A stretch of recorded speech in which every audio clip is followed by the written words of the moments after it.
Shalom, shalom, and thank you for joining me for another video. This week, we have some really exciting things that we're going to have a look at. And I did a lot of research on this, and I spent most of the time crying because it was just so dark and so evil and so ugly. And this honestly is the third time I'm trying to make this video because I had to work through a lot of anger making these videos, and now I'm just actually ready to do this. This is my conjecture. I think it is a very important warning that the Lord is working in me to give to you guys, and it's up for you to take it in whichever way you want to take it. A few months ago, the Lord said to me, you know what, I want you to make a video about demons. And I thought, oh. So although I had some experience with demonology and spirits, my knowledge about that is nowhere near people like John Ramirez or William Znublin. I don't know if I'm saying that correct, but I do love him. I think his work is amazing. And so I said, Lord, what am I going to bring to the table? Everyone is talking about it. I would just be another person talking about that. And the Lord said to me, no, stop. I don't want you to talk about just the demon side. I mean, I will get into that maybe in time if I survive this video. But this is not about talking about demons per se. This is about talking about bulk demonic possession. So I'm going to show you a few videos just to show you what I'm talking about. The unrest began after the country's former president, Jacob Zuma, was arrested. But a series of protests have grown into something far more troubling. Residents filled their arms with televisions, microwaves, and bikes plundered from a distribution center. Step down. It was unbelievable. It was like unleashing a champagne cork. It looks like a party. It's a roar of sound because everyone's so excited and they're singing songs of the revolution and they're shouting slogans. Our camera battery went down. And we had to stop for a moment, and suddenly Baha looks at me and says, we've got to get out of here. Baha is not happy here? He's Egyptian, he speaks Arabic, and he can hear what the crowd is saying. Yes. He understands what no one else in the crew understands. That's right. I was told later that they were saying, let's take her pants off. The beginning, they're basically, at a dinner, they're doing a little skit here, and then they start summoning a demon named Lamashtu. And it just gets very, very bizarre here. They bring out these, satanic dressed people, and then they bring out shortly afterwards a demonic creature called Lamashtu. So now the demon comes out here, it's obviously very cringe, and then they make some satanic jokes, some satanic references. I believe that lady. So yes, that was so funny. I'm still in stitches. I mean, honestly, a lot of these things are disguised in humor or joking and things, but these things do happen. Now, in my previous few videos, I actually had a lovely time doing the research because it was about how we as people physically and scientifically possibly connect to God, and it was such a beautiful study. But in this study, as we work our way up to the request from God to do a study on demonology, we are taking a path into how do demons get conjured up to begin with. And for that, sadly, we have to look in the mirror. More evil than the demons are us sometimes. The demons are the petrol on the fire, but we are the ones that really should be looking at ourselves and say, what are we doing to allow these things into our society? So it happens with a few demons here or there. You can look at a civilization that is God worshipping. We're fortunate enough that we do have these patterns. And how do we, as a community, get exposed to bulk demonic possessions? And this is a critical study for us. Okay, so to start off this study, there are a few other studies that I recommend that you watch. The first one is The King of the South and the King of the North, which was a study done by Professor Walter Veer. I have added his link in the description below, and you can watch a link on that. And that's basically a biblical analysis of the Tanakh, or the Old Testament, on these two, on the Israeli or the Jewish kingdom that's split into two parts. And then there's a whole biblical analysis which is quite important for end times to understand that. Now, in our secret societies like the Freemasons, for example, they play out this strategy really, really well. And for that, you need to watch Dr. or Professor Williams Nubelin, if I'm saying that correctly. He did a very extensive study on Freemasonry. I have no idea what's involved with it. I've never been part of really the cult to that extent. But he did a great study, and I absolutely love and respect his work, and I've added that link in there. The gist of what he was saying is, if you look at it, when you saw down a tree, you start with this big thick tree. Now, if you just go into the left direction, it's not really going to make a difference. It's not going to bring that tree down. So you have to pull it to the left, and then someone else, you have to push it to the right, or someone pulls it from the right, and you have this action, because you have to do that a few times before you can bring the tree down. You're not going to do it in a second. It's not going to take you 5 seconds to do this.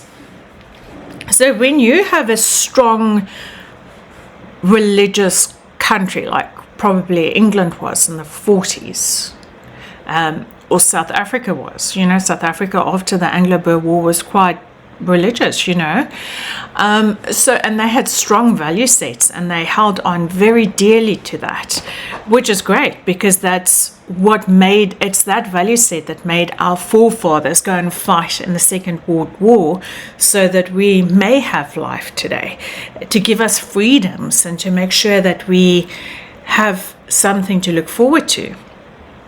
So when you look at Freemasonry, they're always very well connected in governments. They're always very well connected in political arenas and law enforcement, according to Dr. Nubelin. And they are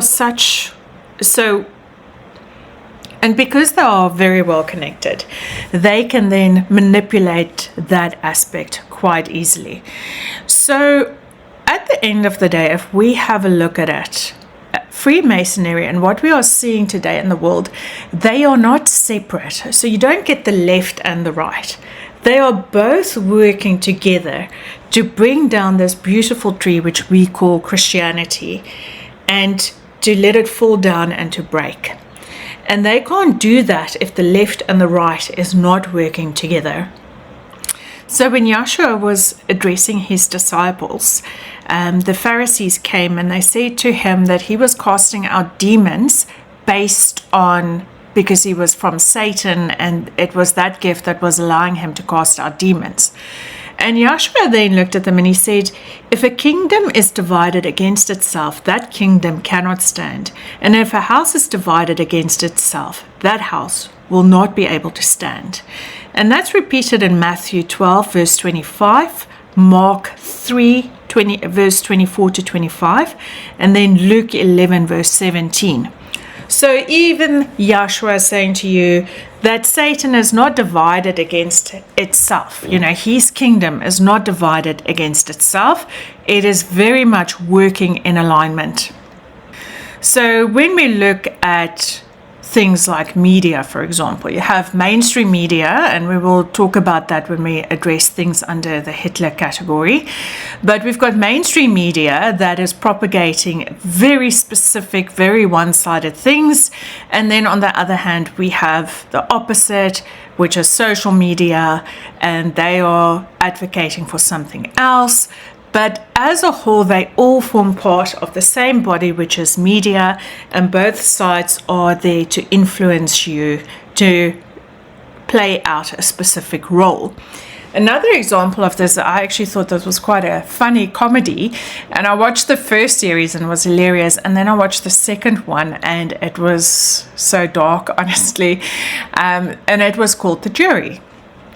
So when we watch The Jury, which is about this person that everyone is actors, and then one person is not an actor, they don't know what's going on, and they're thinking they're making a documentary, and these people are coerced into doing things based on their personalities, and they then act in a specific way to make this television series, but they don't know that they are doing it like the actors are, and the actors have prepared for months to try and manipulate these people to act in a certain way. And I think that's really actually a lovely expression as to how that works.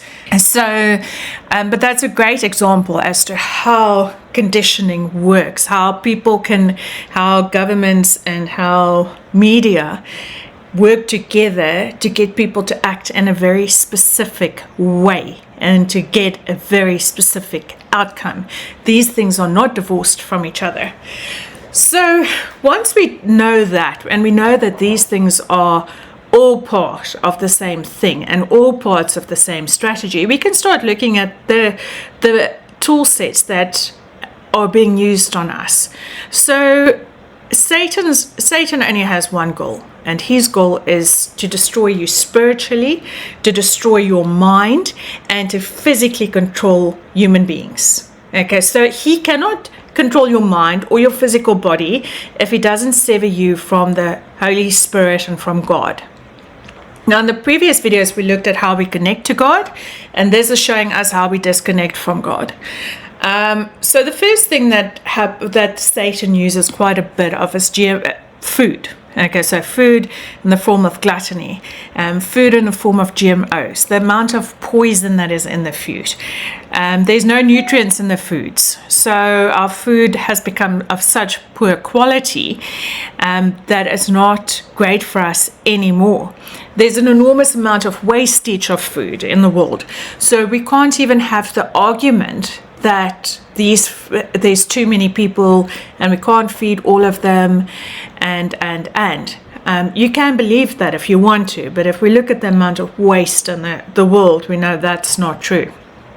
And this is a deliberate attack to get your body, and specifically your brain, to change what it looks like and to be deformed. The next thing we need to look at is medicine. Now, with medicine, we know that they've changed the way that they make vaccines. There's nanotechnology in these medicines. Whether you take it through a capsule or whether you get it through the vaccination, things have changed in the medicine realm, and these things are not necessarily always obvious to us. And through food and through injections, the physical brain has changed. Another thing that has actually changed the physical brain is something like television, scrolling on your phone, playing games. Those things have physically changed our brains, and that is exceptionally important to know. I won't be looking at the brain things in this particular video. I will make more videos after this regarding the brain, how it works, how it has been changed. And I will just give a brief statistical view of this as well in this video. Then we have a look at bulk migration, and that is a complete corruption of your own faith, your own values at the moment. And people never fought for their countries. They didn't even know there was a war, and somehow it feels like their cities are burning around them and they didn't see this coming. It's like, surprise, there's a war. It's like a surprise war party. I don't know what you want to call it, but that's pretty much what happened. It was like we were all walking obliviously, and then the next day there were millions of people taking away freedoms. A few hours later, with tensions mounting, migrants start collapsing. And all of this really is to create an enormous amount of fear and unrest, so that we can make way for the fake Messiah to come in. And this is in our Bible. This was predicted 3,000-4,000 years ago. So all of these things are in the Bible. We know that this was going to come, and we are now at that point where it is coming. There's no more New Age, there's no more other things. We are now ushering in the fake Messiah. And once the fake Messiah is here, he doesn't want you to be a believer. He just wants to kill you and destroy you. And that is where the mark of the beast is going to come in.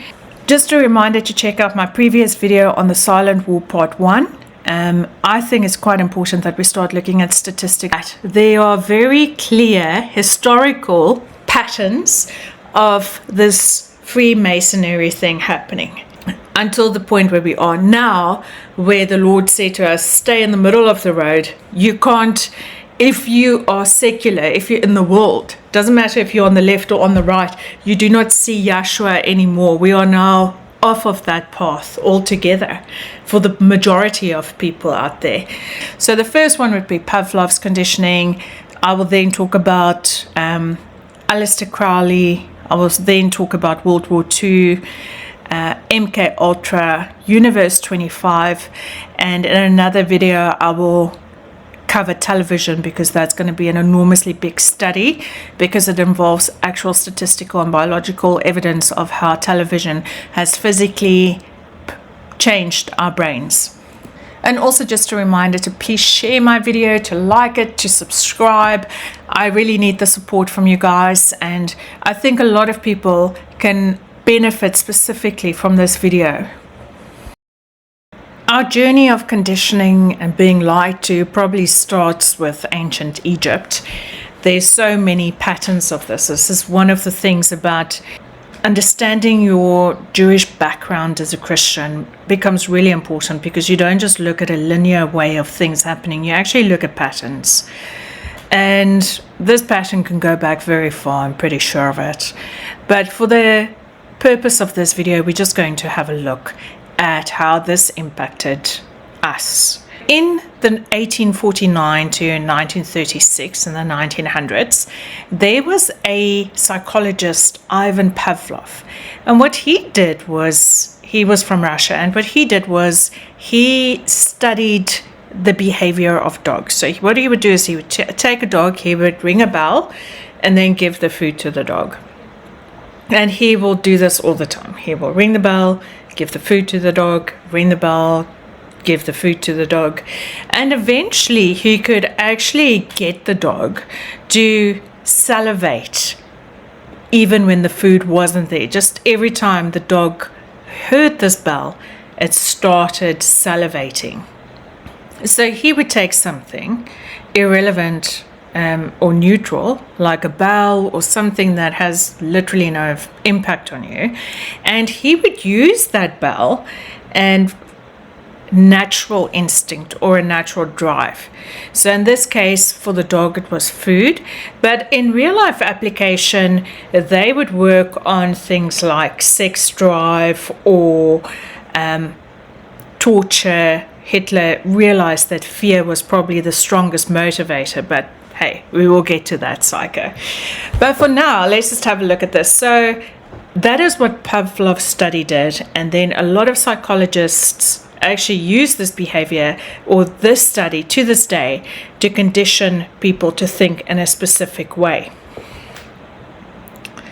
So Ivan Pavlov was one of many people that were exploring the mind and psychology of people and how things work with inside of people.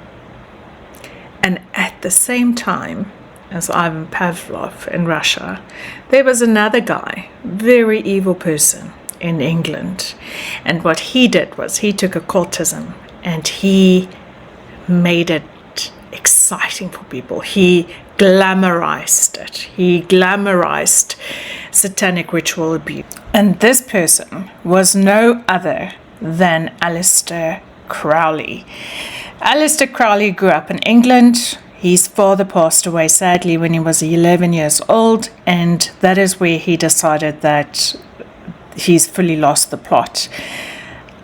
If you look at his life and what happened, him and his mother was never close, and she actually said that he was the beast. She called him the beast, obviously having a lot of concern about her son and the path that he took.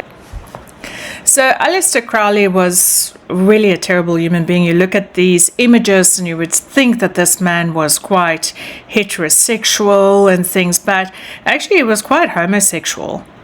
To be fair, it was probably bisexual. He swung every way that he could. And he, which was quite strange, right? I'm not making judgments on it. I'm just saying, if you have a look in England, it was completely illegal to be homosexual. And it was also illegal in Germany to be a homosexual. So one would think that a homosexual during that time would have gone to prison. However, Aleister Crowley was very, very connected.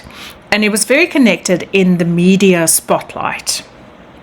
His work, based on it being so controversial, was always, people had mixed reviews on it. And he popularized this whole, one would almost say pagan movement, but it was really satanic. And he managed to spread these things around. So we know from his life that he admitted that he was a Freemason. Obviously, Freemasons will never admit that these people belong to them. Not only did he say he was a Freemason, he said he was a 33-degree Freemason, which is strange. Nowadays, when we say, oh, I was a 33-degree Freemason, people will say, okay, fine, maybe they're lying because there's so much information about these things now that it's very easy to fake that or to claim those things because we know about it. But 100 years ago, before the internet, 120 years ago, before the internet and things, that would have been quite an assumption and a jump to make if you knew nothing about it. So obviously, I'm just putting it out there. If we really once again encourage you to go watch a video from Dr. Znublin about Freemasonry. So now this guy's a Freemason. He goes to college. His daddy was rich, so he has money to go to university and study. He spends a lot of money on prostitutes. He gets syphilis at a very young age, and through that he starts just carry on sleeping around. He writes in his memoirs or his books or whatever that the first time he had sex with a male, he conjured up a demon. So his homosexual behavior was really very demonic. It was to conjure up spirits and things. He keeps on sleeping with prostitutes. In his quest, once he starts his movement of the satanic ritual abuse things, he carries on having unprotected sex with people and infecting them with syphilis. And eventually he goes to Italy, and Mussolini kicks him out, and he goes into Tunis, and he buys a boy that he takes with him, a very young child, a little black boy, and that becomes his outlet for his sexual perversions. So what we can establish quite clearly from this monster is that he was infecting people with STDs. He didn't care who he infected.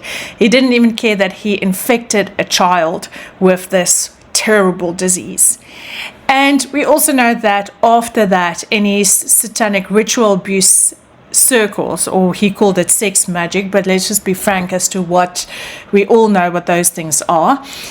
We know now that he slept with men, women, and forced himself, unfortunately, on little children. He was still seen as somebody that may have written some great stuff. I personally, I don't get it. But obviously this is the media, right? Like I say, he should have been locked up. He was moving around in huge circles in London, and he should have been locked up for these things, and he never was. So already now, just from looking at this, we know that there is an elite group 130 years ago at least, that didn't have to conform to the rules of the rest of the world. So there's a double standard, because we as people have not held these people accountable to the laws that God set us. And now because we don't do that, people that practice magic and these things, these demonology things, they then conjure up these spirits to come into our world. And through things like sexual abuse, they really open up those portals. Now, I remember counseling somebody once when they came to me for help, and the Lord told me, please pray for this person. And I went in and I prayed for this person, and the Lord showed me that that person was abused at a very young age, about 4. And I came out of the prayer and I spoke to the person about it, and then the Lord said to me, go back in there. And when I went into the prayer, he said to me, now look away from what's happening to this person and look behind you. And when that happened, the Lord showed me that 2 demons came in and it attached itself to the victim that was already being abused. And therefore, ritualistic satanic abuse is an enormously important step for Satanists to conjure in these spirits that they give access to the world to. Now, not only was this person spreading his STDs to hundreds, countless of other people, he was quite a politically influential person. He traveled across the world. He was well traveled. He met a lot of people. He, in 1909, Crowley went to Newburgh, and over there he started reciting the Quran. So here we have an English person reciting the Quran. So now you've got a Satanist who's also a Freemason, and he's also reciting something like the Quran. So that should actually tell you exactly how those ones are aligned and how these things interconnect with each other. And that was in the 1900s. In addition to that, this classy person turns his back on England and he starts spying for places like Germany. His big friend and buddy Adolf Hitler meets him in 1931. There may be a lot of similarities between the two over here, and that this bromance was maybe very dangerous. And a final aspect to remember or to think about when we think of Aleister Crowley is that he was quite a heavy drug addict. So when you use drugs, you disassociate from yourself. It's escapism, and he couldn't even be in his own mind. It was not a great place for him. He couldn't stand on his own 2 feet. He had to use the drugs. And when we start disassociating in a spiritual realm, that is where the devil can come in and where demonology comes in, because they can really take over certain beings. The thing that we can almost conclude from this is that Aleister Crowley had a remarkable influence on Satanism, on satanic ritual abuse, or as he called it, sex magic. He really opened the door to ritualistic abuse, especially pertaining to very young children. So later when we look at the MK Ultra things, we can now align it with what Aleister Crowley used to do. And we can also align it with World War II, which we will do. We will get there. And we know that Aleister Crowley had a really significant role in World War II, in the relationships that he held in the various countries, and how he managed to be this well-traveled journalistic person that was able to influence people and able to rub shoulders with the elites. And now that we've spoken about Aleister Crowley, we can speak about his big buddy, Adolf Hitler. But before we get to Hitler, let's just have a look at Germany for a little bit. Germany has got a family that is really proud of being elitist. In the 1700s, the 18th century, they really started taking line breeding to a new level, and it seemed to have paid off for them because they are the wealthiest people in the world probably. They own all the banks. When you buy a house, you pay back about 3-4 times the amount than what you paid for it, and these things are all logical, right? So they are very wealthy, very influential. They may not always be in the mainstream media. You won't see them on television. They keep a low profile, but behind the scenes they are quite an influential family, obviously. And that family was in Germany. There's lots of other channels about them, so I'm not going to go into those things here. I just wanted to highlight that that was part of the elitist family, which was in Germany. If you look at England, a lot of the royalty have a German descendant bloodline history. And then we get to 1931, 1920s actually, and then it went into 31 to the 40s. And if we look at that, we are now looking at what we call the monster, which is Hitler. So the reason I brought up the other elitist family is because when we think of Hitler and we think of Germany, we say, oh, I'm so happy Hitler is dead. That threat, that monster is no longer around us.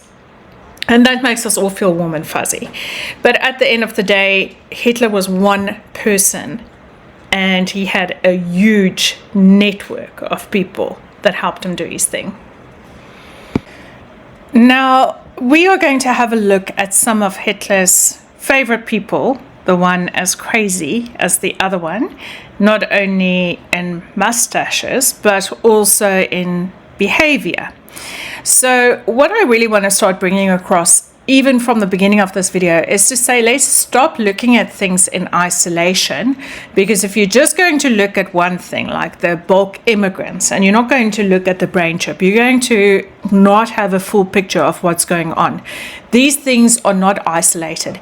Hitler never ever in his life operated by himself. He had a huge network inside of Germany and outside of Germany that helped him to succeed in his mission of World War II.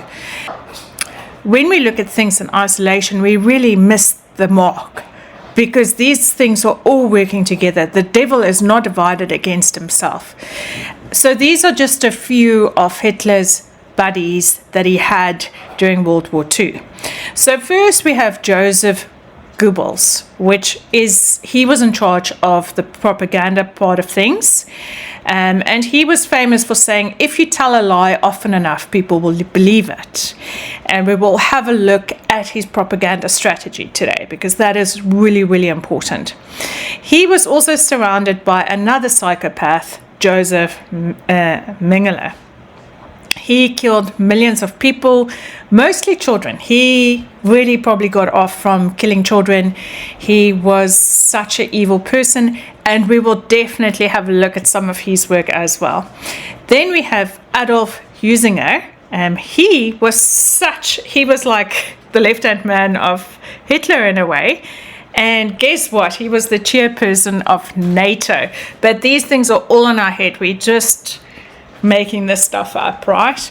So after killing millions of people in Germany, he then went and became the chairperson of NATO. How lovely that he was rewarded for the horrendous things he did. We had Hermann Göring, which was the Air Force person. He also killed himself.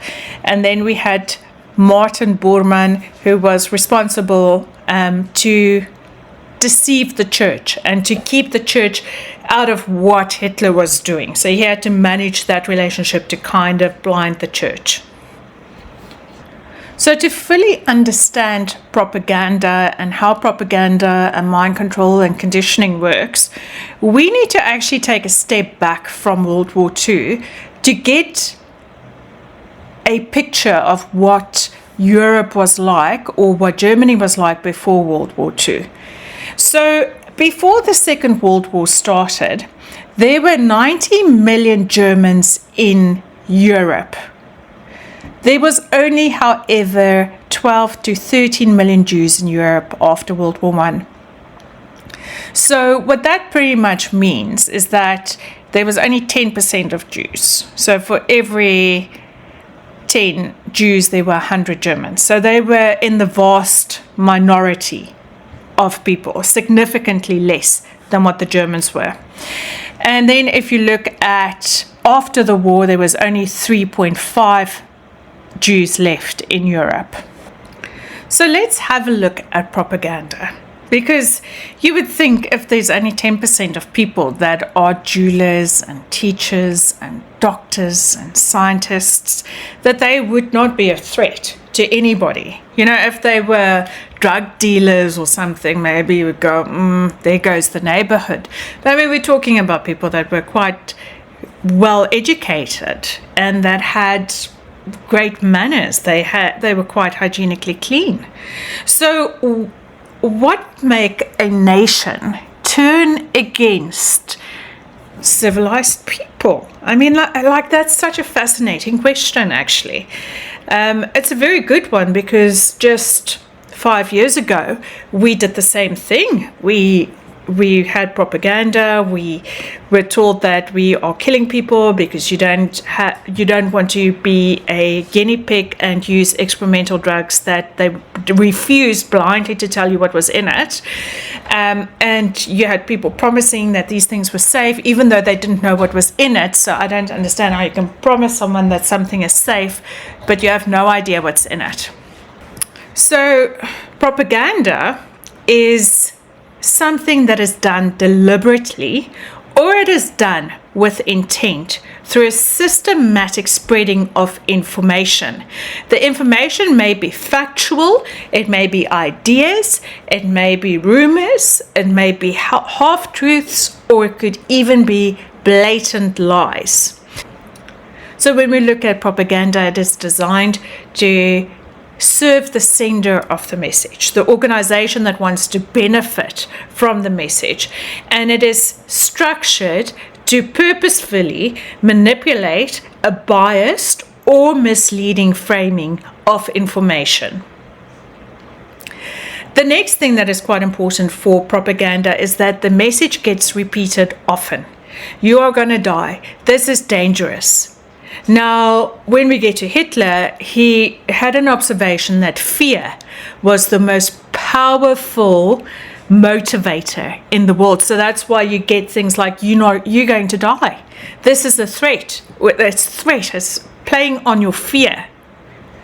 And on top of that, you have people that are enormously clever and they work on colors for different things. They work on all of these things to try and manipulate your brain to think of those things. So another thing about propaganda, which is really important to know, is that it hones in on emotions rather than rational thinking. So I remember 5 years ago when people just mentioned that they think this is dangerous.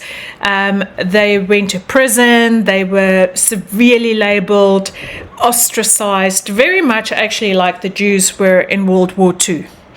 And that was done because they didn't work on rational thinking. There was no logical analysis as to what was going on. It was all this propaganda. And that propaganda was based on fear, anger, pride, desire. The ultimate goal is to spark an irrational response that will allow you to react on an impulse rather than rationally working through the different scenarios. So in the example of World War II, for example, no one would feel threatened if they knew that there was only like 1 Jew per 10 Germans. Maybe 9 Germans, but maybe even less than that. But there wasn't the numbers to support the propaganda and the lies that the German government was spreading at that time. They will then also hone in on weaknesses that people have. So now if we look at the history, we see, okay, fine, World War I happened. People were very taken aback by that. It was quite confronting. All of a sudden there was an enormous level of military growth that happened, and now these people had to they were scared of another war. They were scared that somebody had something, were going to try and kill them, even though they had the upper hand in a lot of those things. So a lot of fear existed in these times. It is important for propaganda to have a villain. The villain is the person that they demonize. The Jews are the reason why World War I happened, is what the Nazis told the Germans. The Jews are taking all of our jobs. You are getting more poor because of the Jews. Does this actually ring a bell as to what's happening in the world at the moment? So the government is allowing all of these immigrants in, and then they're allowing another narrative on another side of the media to say, these people are killing us, they're going to try and hurt us, they're exploiting our children, they're taking our children, which is probably true, but it's done in such a way that one can now start really hating those people. And I'm not saying don't be upset, don't get angry with these things. I'm just saying just be mindful as to who wants you to feel that way and what they are doing to get you to feel that way. When we move into areas of our heart and our mind that is covered in hate or anger and anxiety, we actually allow demons access to us and we become very fragile, and that's not something we want to do. So with saying that, the Lord never says that we should never have war and we should always have peace. That is not biblical either. That is just some person that wanted to put some fluffy things in there because they didn't understand the Bible. So there is a time for war, there's a time for peace, there's a time for mourning, there's a time for everything. But we need to just make sure that that message is coming from God and not from somewhere else. And we will go into more detail about that a bit later. But getting back to the propaganda of the Nazis, the other thing that, since I was a child, that I could never understand was why blonde hair and blue eyes. I mean, that should be something that you do quite specifically and deliberately. And that leads me to believe that there must have been an enormous amount of DNA and genetically modified testings happening in the background. So we will unfortunately never have full scope of what happened in those experiments, but we do know that there was genetic tampering at that point, because you can't so specifically say, oh, this person had to have blonde hair and blue eyes. Let's face it, Hitler himself had brown hair, brown eyes. So there was a very deliberate thing that they were doing at that time to people to change their DNA. So another thing, so they use that super race and use so super special as a way to condition these people that they were better than other people. Once again, we have an elevation of things. I am God. I am better than you. I am better than the next person. And we can see this in some of the Islamic groups these days, where they go, oh, Allah is the best and only their religion matters, and if they say it's okay to marry a 6-year-old, it's fine to do it, and those things are not okay. So how they use propaganda in their societies starts from a very young age, and then it becomes very difficult to try and reason and explain things from a different perspective, because it's only their own narrative and their own way of being. Condemned self-preservation, and instead of having people being self-preserved and saying, you know what, actually don't want to be a part of this, they wanted to establish a culture set where the Germans could be self-assertive and they could go in and say, okay, well, this is because I'm German, this can happen. The other part of the super race was that the weak had to be disposed of, and we will have a look at that when we get to the child section of this. This is just the propaganda section of this. And in these propaganda sort of culture sets and mindsets, they need to have a leader that they idolize and that they make a leader and that sets an example of how he wants uniformity for the group of people that he's trying to condition. Information control is once again those things. All these communistic countries, they don't have Facebook, they don't have YouTube. They have to really limit the amount of information people have, because if people have the ability to find information that is more objective and is not aligned to what the people are saying, that's where real trouble starts for these dominant dictator type personalities. Another lie that Himmler told and created for the Germans was he actually created a fake flag to show people how people from Poland were the aggressor and they had to really fight for their rights to live. But when we take a step back and we look at the split of the Europeans and the Germans versus the Jews, it was never really a fair match to begin with. The Jews never had a chance. They were 100% ambushed. Secondly, if you look at the lies that the Hitler Party, because this is a huge organization, once again, it's not one person, it was very many of these people that did this. So the Nazi Party and the Germans were so the Germans blamed the Jews for World War I. And sadly, if we take a look back now, it was actually something that they ascribed to Maine, which was militarism. So all of a sudden there were all these new weapons that people made and established. Different countries started having different alliances.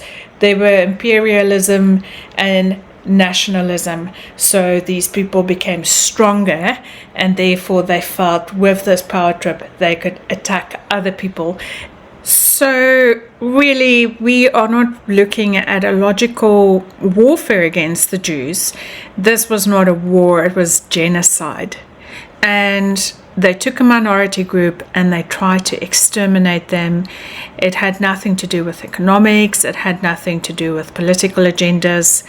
This was a purely satanic attack. And when we look at Hitler, his association with Freemasonry, Satanism, Aleister Crowley, we can see that in that time specifically, and in the times that we're living in now, very obviously, this is all satanic attacks. And that would explain why they attacked the Jews, because Satan hates the Jews, he hates the Christians. I look at amazing testimonies from Jewish people and they go, no, the Christians hated us. Hitler was not a Christian. The people that followed him, if they were Christians, they would not have done what they did. What is really sad as a Christian is, like I look at my belief and I know that my belief, I can't be a Christian if I don't honor the Tanakh, which is the Jewish Bible. My foundation as a Christian is securely on my Jewish foundation and the principles and the effort that the Jews put into keeping records and maintaining things properly. I look at my Christian values and I go, it's not okay to murder people. It's not okay to lie to people. It's not okay to manipulate people. It's not okay to be a part of the occult and call yourself a Christian. These are all things that the Germans did. There's not one single sign that Hitler was a Christian. If anything, there is every finger pointing to him being a part of a satanic or occultic, if we want to soften the blow a little bit, which I don't. That he was in those rings. And the only reason why they attacked the Jews is because they hated God's people. And now they are attacking the Jews again. And they are attacking Christian people again.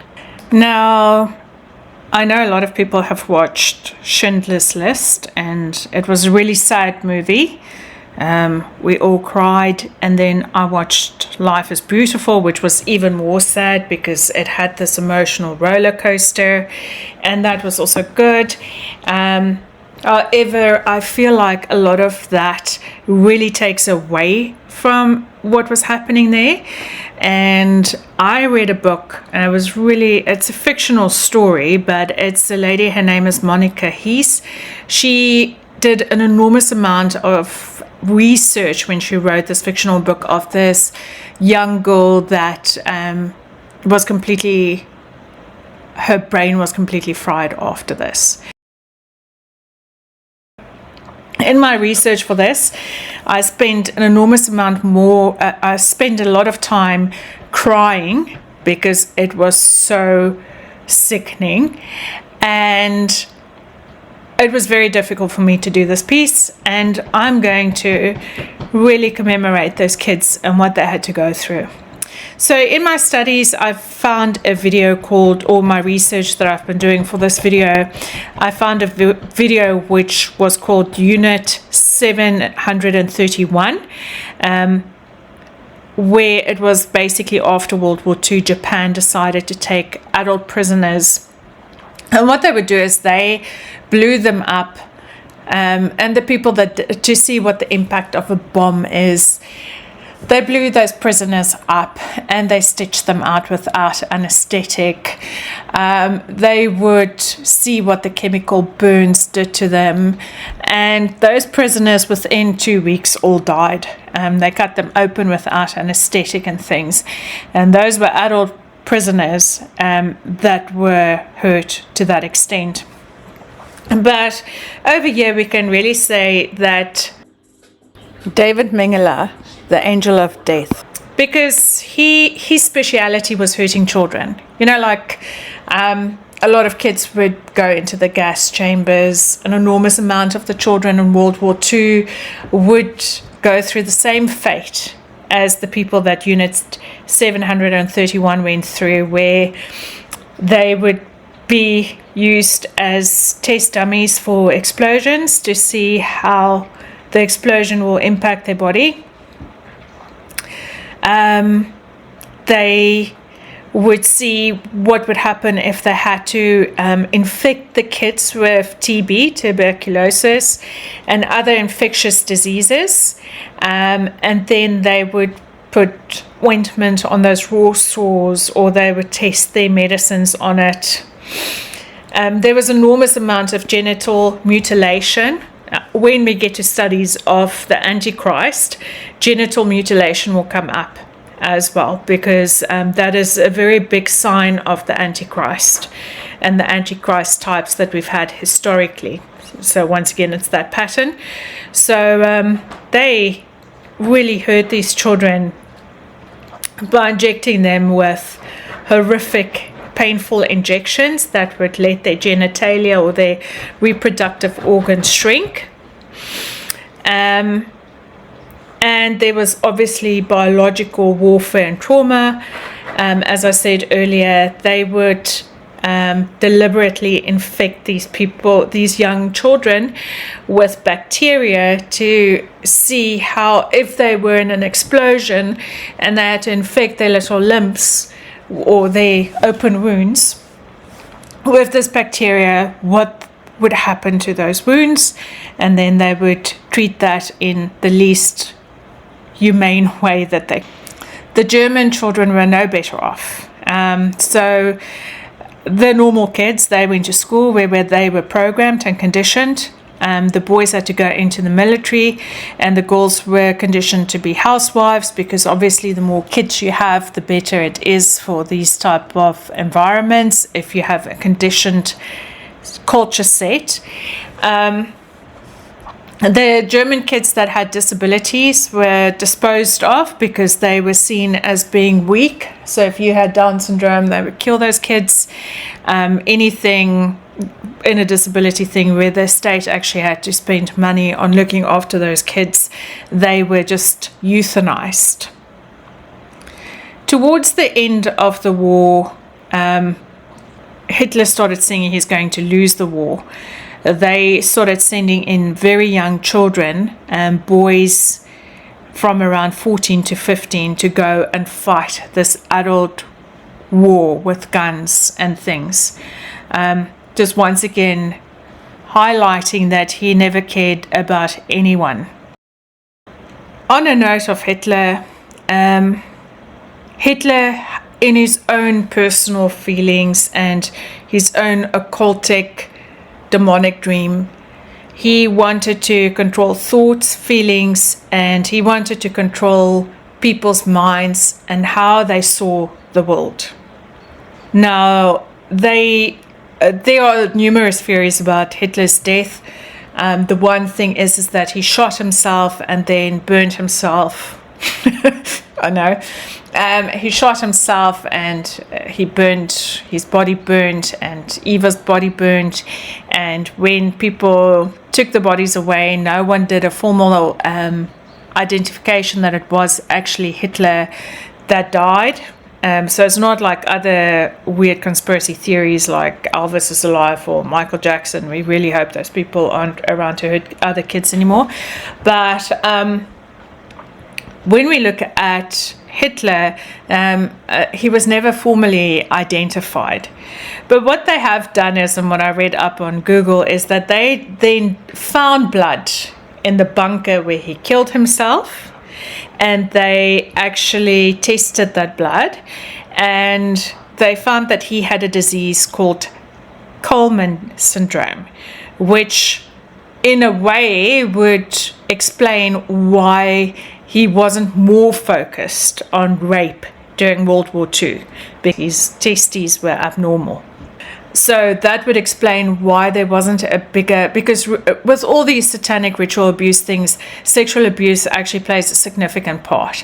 And in World War II, it did. Numerous women were actually raped, even though it was illegal to sleep with like the inferior race. And they actually had gangs that before the military went in there, they sent these rape gangs to rape the Jewish ladies. And then the German soldiers would get in there. A lot of Jewish women had to trade sexual favors in able to keep their families safe. And it was just, yes, it was horrible.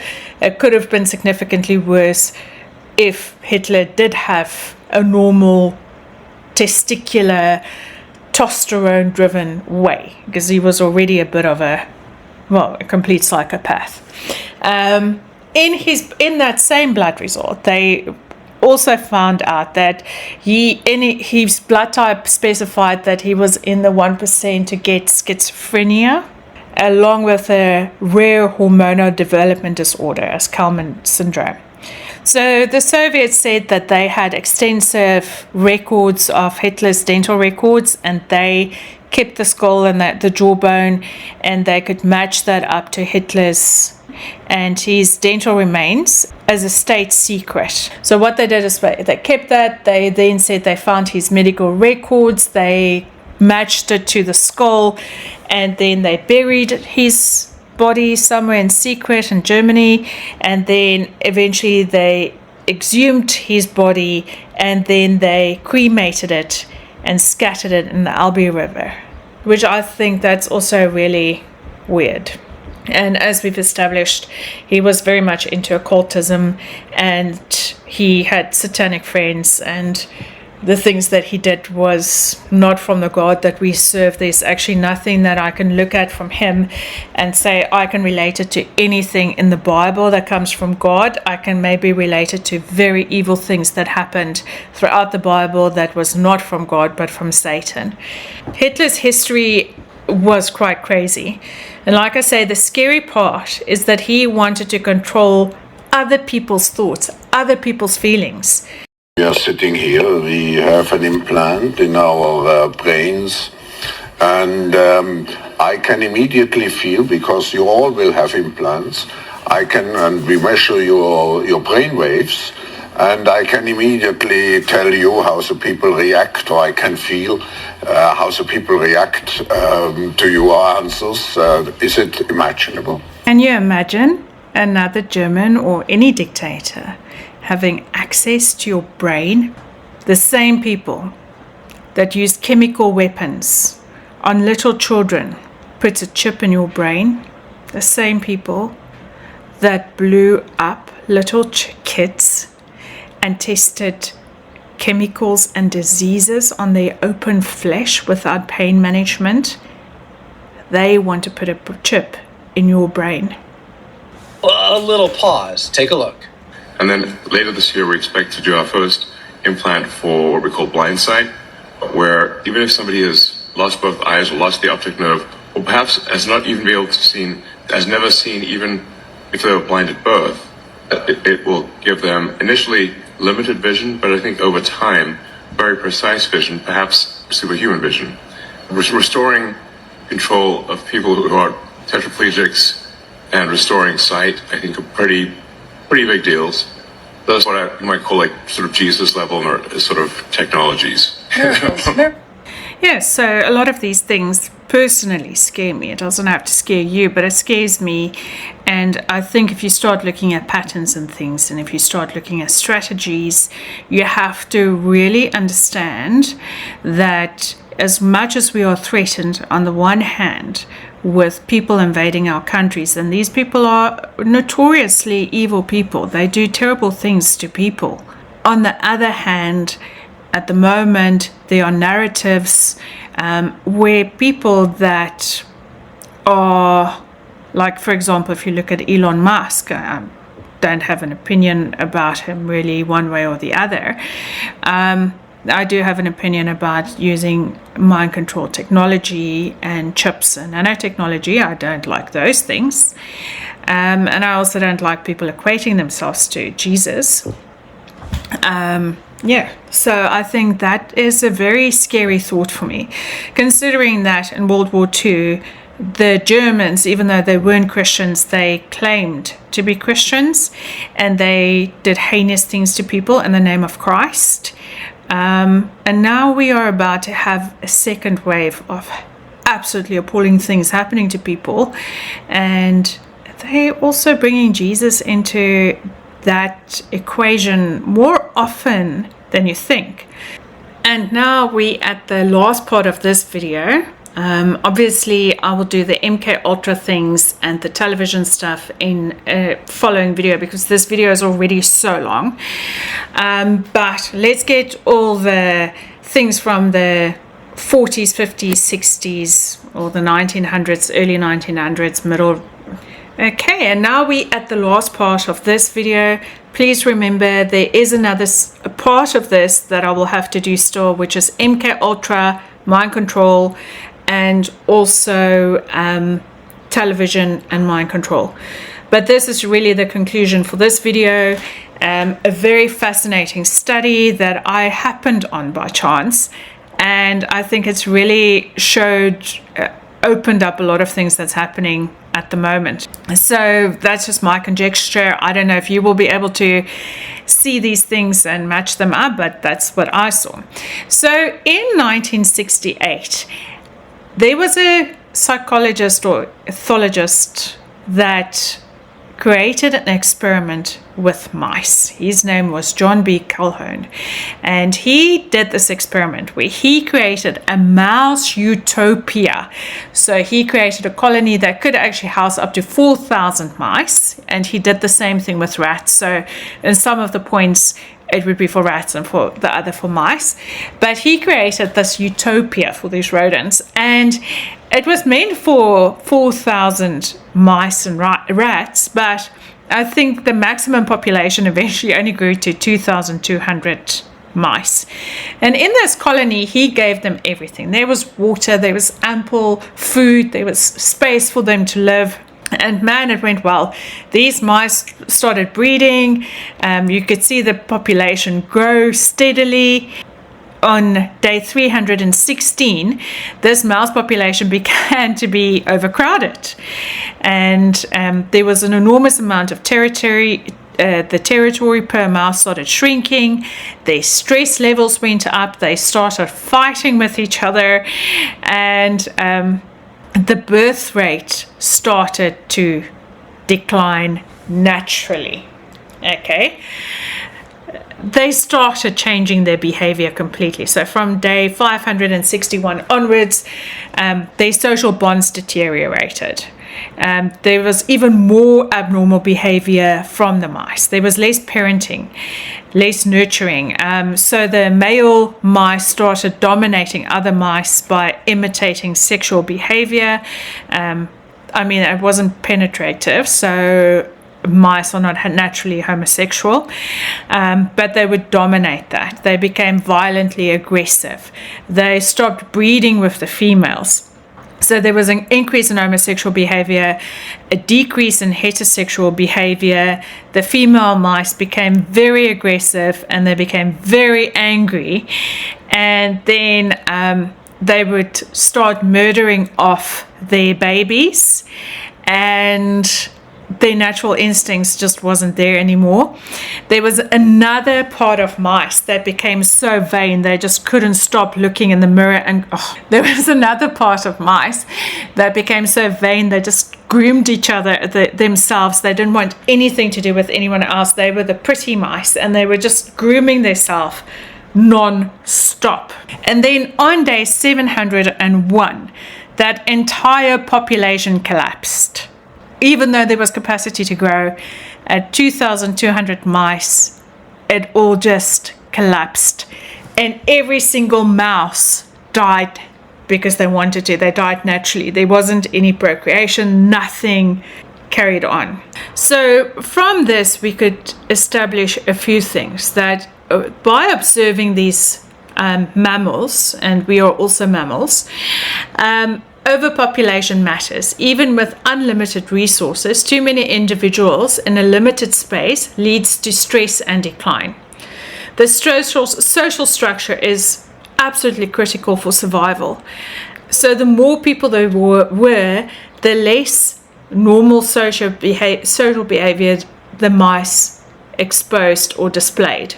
Behavioral pathologies. The new maladaptive behaviors appeared, including the beautiful ones. So instead of now being social and things, these mice naturally elevated themselves. They thought they were prettier than the other mice. Like I said earlier, there was an enormous amount of more male-on-male action there. The females became enormously aggressive. The population collapse is real. The population didn't stabilize and it crashed fully. Now, can you imagine this? People that are so vain, they can't stop grooming themselves. They are so self-important. Maladaptive sexual behavior. Where have we seen that? Women killing their babies. 483 million babies dead in 5 years. Maybe it's just me, but I can hear alarm bells in the distance. And I think we should be hearing those alarm bells because we are in a lot of danger at the moment.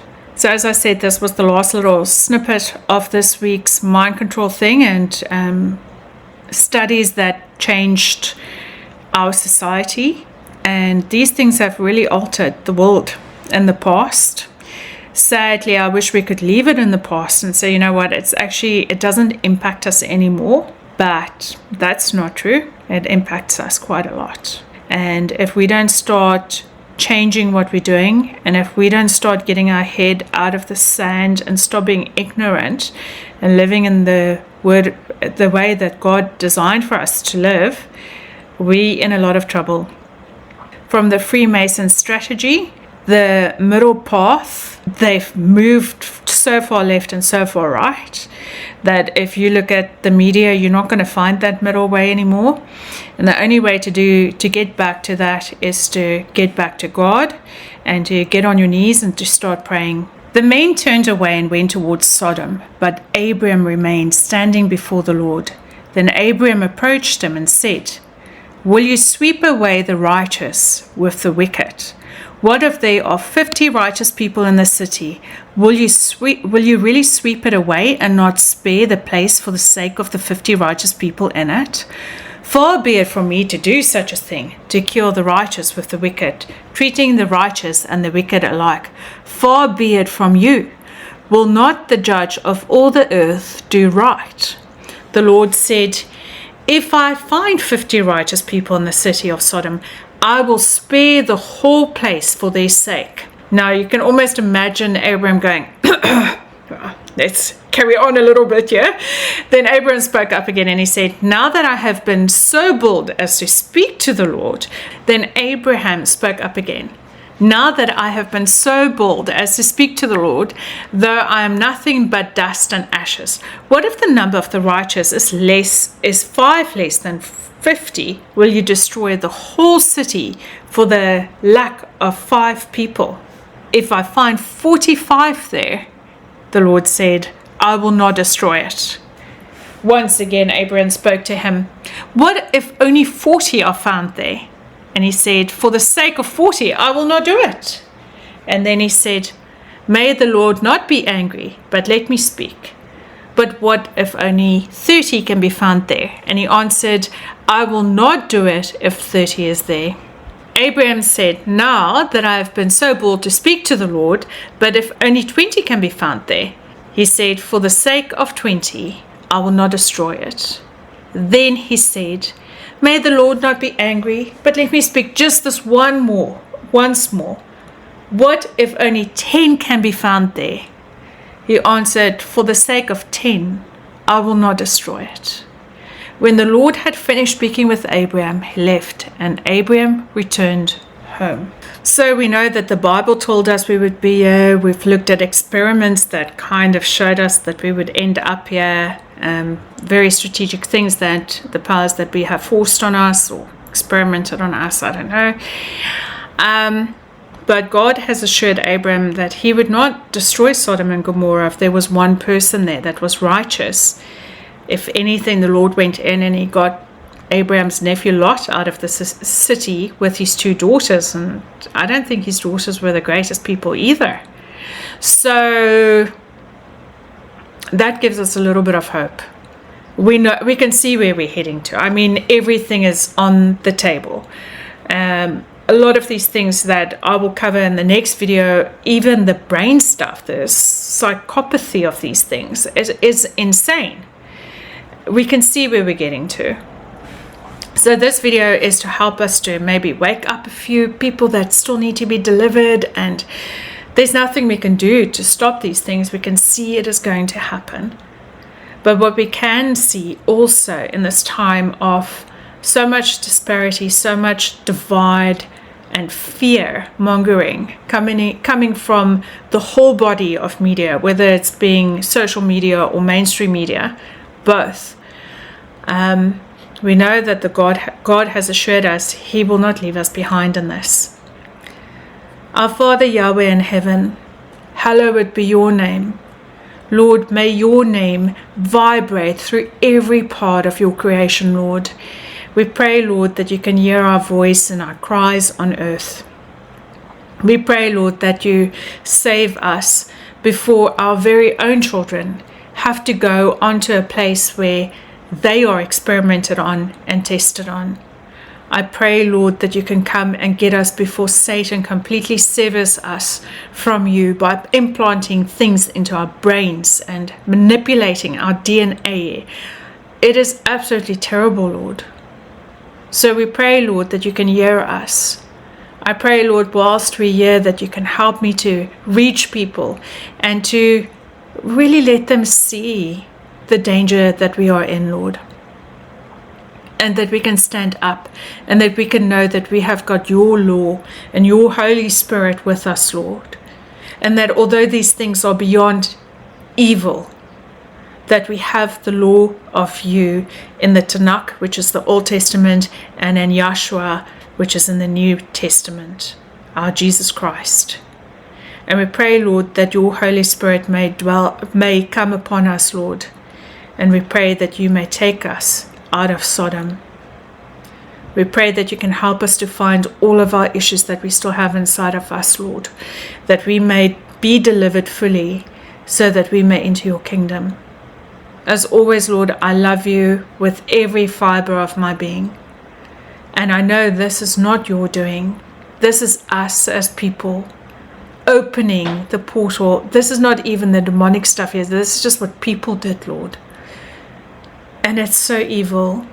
And I know how much it breaks my heart. And I know that you are a loving God, and I know how much it really breaks your heart, which is why you moved me to make this video. And with that, Lord, I just want to say thank you. And I love you. And I pray for my brothers, my sisters of your kingdom. Amen.